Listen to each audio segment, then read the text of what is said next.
Hi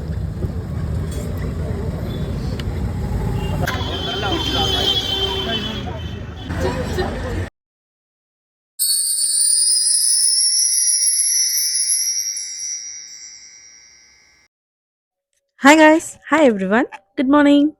ಎಲ್ಲರೂ ಹೇಗಿದ್ದೀರಾ? ನಾನಂತೂ ಸಕ್ಕತ್ತಾಗಿದ್ದೀನಿ. ಸೊ ನಾನಂತೂ ಸೂಪರಾಗಿ ರೆಡಿಯಾಗಿ ಎಲ್ಲೋ ಹೊರಟಿದ್ದೀನಿ. ಎಲ್ಲಿಗೆ ಹೋಗ್ತಾ ಇದ್ದೀನಿ ಅಂತ ತಿಳ್ಕೊಬೇಕಾ?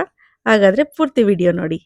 ಸೊ ಈ ರೆಡ್ ಬನಾರಸ್ ಕ್ರೇಪ್ ಸ್ಯಾರಿ ಉಟ್ಕೊಂಡು ಮ್ಯಾಚಿಂಗ್ ಜ್ಯುವೆಲ್ರಿ ಹಾಕ್ಕೊಂಡು ಸೂಪರ್ ಡೂಪರಾಗಿ ರೆಡಿಯಾಗಿ ನಾನು ಹೋಗ್ತಾ ಇರೋದು ನಮ್ಮ ಅತ್ತೆ ಮನೆಗೆ. ನಮ್ಮ ಅತ್ತೆ ಮನೆ ಅಂದರೆ ಬೆಂಗಳೂರಲ್ಲೇ ಇರೋ ನಮ್ಮ ಅಪ್ಪಾಜಿ ತಂಗಿ ಮನೆಗೆ. ಏನಕ್ಕೆ ಹೋಗ್ತಾ ಇದ್ದೀನಿ, ಏನು ವಿಶೇಷ ಎಲ್ಲ ತಿಳಿಸ್ಕೊಡ್ತೀನಿ, ಬನ್ನಿ ನೋಡೋಣ.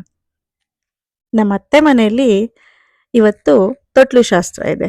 ಸೊ ಅವ್ರ ಮೊಮ್ಮಗು ತೊಟ್ಲು ಇವತ್ತು ಬರ್ತಾ ಇದೆ. ಹಾಗಾಗಿ ನಾವೆಲ್ಲರೂ ಇಲ್ಲಿಗೆ ಬಂದಿದ್ದೀವಿ. ಸೊ ಇನ್ನೇನು ಹೋದ್ಮೇಲೆ ಗೊತ್ತಲ್ಲ, ಅದು ಇದು ಶಾಸ್ತ್ರ ಅಂತ ಇದ್ದೇ ಇರುತ್ತೆ.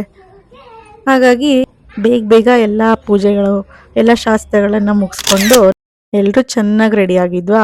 ಹಾಗೆ ಎಲ್ಲರೂ ಫೋಟೋಸ್ ಅಂತೂ ತೆಗ್ಸ್ಕೊಂಡ್ವಿ. ಶಾಸ್ತ್ರನೂ ಶುರುವಾಯಿತು. ಬೇಗ ಬೇಗ ಫೋಟೋಸ್ ಎಲ್ಲ ತೆಗ್ಸ್ಕೊಂಡು ನೋಡಿ ನಮ್ಮ ಚಿನ್ಕುಳಿ ಹೇಗಿದ್ದಾನೆ, ಸೂಪರ್ ಆಗಿದ್ದಾನೆ. ನನಗಂತೂ ತುಂಬ ಇಷ್ಟ ಆದ. ಹಾಗೆ ನನ್ನ ಸೆಲ್ಫೀಸ್ ನೋಡಿ, ನಿಮ್ಗೆ ಗೊತ್ತಲ್ಲ ನಾನು ಎಲ್ಲೋದ್ರೂ ಸೆಲ್ಫೀಸ್ ತಗೊಳ್ಳೋದು ಮಾತ್ರ ಮರೆಯಲ್ಲ. ಫಂಕ್ಷನ್ ಅಂತೂ ಸೂಪರಾಗಿ ಆಯಿತು.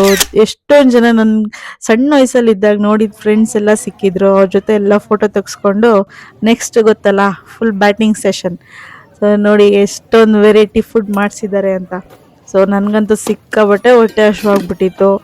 ಬೇಗ ಬೇಗ ಹೋಗಿ ಚೆನ್ನಾಗಿ ಬ್ಯಾಟಿಂಗ್ ಮಾಡಿ ನೋಡ್ತಾ ಇರ್ಬೋದು, ತುಂಬ ವೆರೈಟೀಸ್ ಇತ್ತು. ನನಗಂತೂ ಸಖತ್ ಊಟ ಅಂತೂ ತುಂಬ ಚೆನ್ನಾಗಿತ್ತು, ತುಂಬಾ ಸಮಾಧಾನ ಅನ್ನಿಸ್ತು. ಆದರೆ ನನ್ನ ತಂಗಿ ಮಗ ಮಾತ್ರ ಯಾವುದೇ ಕಾರಣಕ್ಕೂ ಊಟ ಮಾಡೋಕ್ಕೆ ಮಾತ್ರ ರೆಡಿ ಇಲ್ಲ. ಅಲ್ಲಿರೋ ಕೆಲವೊಂದು ಐಟಮ್ ಬಿಟ್ಟರೆ ಊಟನೇ ಮಾಡ್ತಾ ಇರಲಿಲ್ಲ. ತುಂಬಾ ಇರಿಟೇಟ್ ಮಾಡ್ತಾಯಿದ್ರು. ಆದರೆ ನಾನು ನನ್ನ ತಂಗಿ ಮಾತ್ರ ವಿ ಡೋಂಟ್ ಕೇರ್. ನಮ್ಮ ಪಾಡಿಗೆ ನಾವು ಊಟ ಮುಗಿಸ್ಕೊಂಡು ಅವರಿಗೂ ಸ್ವಲ್ಪ ತಿನ್ನಿಸ್ಕೊಂಡು ಅಲ್ಲಿಂದ ನಾವು ಎಲ್ಲಿ ಹೊರಟಿದ್ದೀವಿ ಅಂದರೆ ನನ್ನ ತಂಗಿನ ಡ್ರಾಪ್ ಮಾಡಬೇಕಂತ ಹೋಗ್ಬಿಟ್ಟು ನಮ್ಮ ಮನೆಯವರು, ನನ್ನ ತಂಗಿ ಮನೆಯವರು ಟೀ ಕುಡಿತೀನಿ ಅಂತ ಕರ್ಕೊಂಬಂದು ಕೊನೆಗೆ ಈ ಸೋಡಾ ಕುಡಿಸ್ತಾ ಇದ್ದಾರೆ. ನೋಡಿ ಈ ಥರ ಒಳ್ಳೊಳ್ಳೆ ಸೀರೆ, ಕಾಸ್ಟ್ಲಿ ಸೀರೆ ಉಟ್ಕೊಂಡು ವಿಜಯನಗರ ಫುಡ್ ಸ್ಟ್ರೀಟಲ್ಲಿ ಹೋಗ್ತಾ ಇದ್ದರೆ ಒಬ್ಬೊಬ್ಬರು ನಮ್ಮನ್ನು ನೋಡಿ ಎಷ್ಟು ಅಜೀಬ್ ಫೀಲ್ ಆಗ್ತಾ ಇದೆ ಅಂದರೆ ನನಗೆ ನನ್ನ ತಂಗಿಗೆ ಮಾತ್ರ ಗೊತ್ತು. ಬಟ್ ಆದರೂ ಏನು ಮಾಡೋದು, ಬಂದುಬಿಟ್ಟಿದ್ದೀವಿ. ಸೋಡಾ ಏನೋ ಕುಡಿದ್ವಿ. ಆದರೆ ಈ ಹುಡುಗರದು ಬೇರೆನೇ ಗಲಾಟೆ. ಅದು ಬೇಕು, ಇದು ಬೇಕು, ಸಿಕ್ಕಿದೆಲ್ಲ ಅಲ್ಲಿ ಬೇಕು, ಇದು ಬೇಕು, ಅಲ್ಲಿ ಕರ್ಕೊಂಡೋಗಿ ಇಲ್ಲಿ ಕರ್ಕೊಂಡೋಗಿ ತಲೆ ತಿಂತಾನೇ ಇದ್ರು.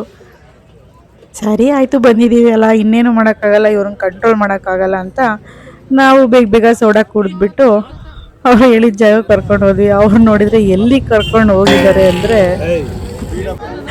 ನೀವು ನಂಬಲ್ಲ, ಇಷ್ಟೆಲ್ಲ ಊಟ ಮಾಡಿ ಸೋಡಾ ಕುಡಿದ್ಬಿಟ್ಟು ಐಸ್ ಕ್ರೀಮ್ ತಿನ್ನಕ್ಕೆ ಕರ್ಕೊಂಡು ಹೋಗಿದ್ದಾರೆ.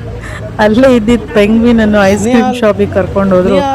ನಮಗೆ ಫಸ್ಟಿಗೆ ನಾವು ಯಾರು ನನಗೆ ಬೇಡ ಅಂತ ಶುರು ಮಾಡಿದ್ದು, ನನಗೆ ಬೇಕು ಅಂತ ಇರೋ ಬರೋದನ್ನೆಲ್ಲ ಆರ್ಡರ್ ಮಾಡ್ಕೊಂಡು ತರಿಸ್ಕೊಂಡು ತಿನ್ನೋದಾಯ್ತು. ಇನ್ನು ನಮ್ಮಿಬ್ರು ಕತೆ ರೋಡಲ್ಲಿ ನಿಂತ್ಕೊಂಡು ಸೆಲ್ಫಿ ಬೇರೆ. ನನ್ನ favourite death by chocolate ice cream ತಿಂದ್ಬಿಟ್ಟು ಅಲ್ಲಿಂದ ನಾವು ನನ್ನ ತಂಗಿನ ಡ್ರಾಪ್ ಮಾಡಿ ನಮ್ಮ ಮನೆಗೆ ಹೊರಟ್ವಿ. ಸೊ ಇದಾಗಿತ್ತು ಇವತ್ತಿನ ಬ್ಯೂಟಿಫುಲ್ ಲಾಗ್. ಇಷ್ಟ ಆದರೆ ಲೈಕ್ ಮಾಡಿ, ಶೇರ್ ಮಾಡಿ, ಹಾಗೆ ನನ್ನ ಯೂಟ್ಯೂಬ್ ಚಾನಲ್ನ ಸಬ್ಸ್ಕ್ರೈಬ್ ಮಾಡ್ಕೊಳ್ಳೋದನ್ನ ಮರಿಬೇಡಿ. Thank you for watching. Bye.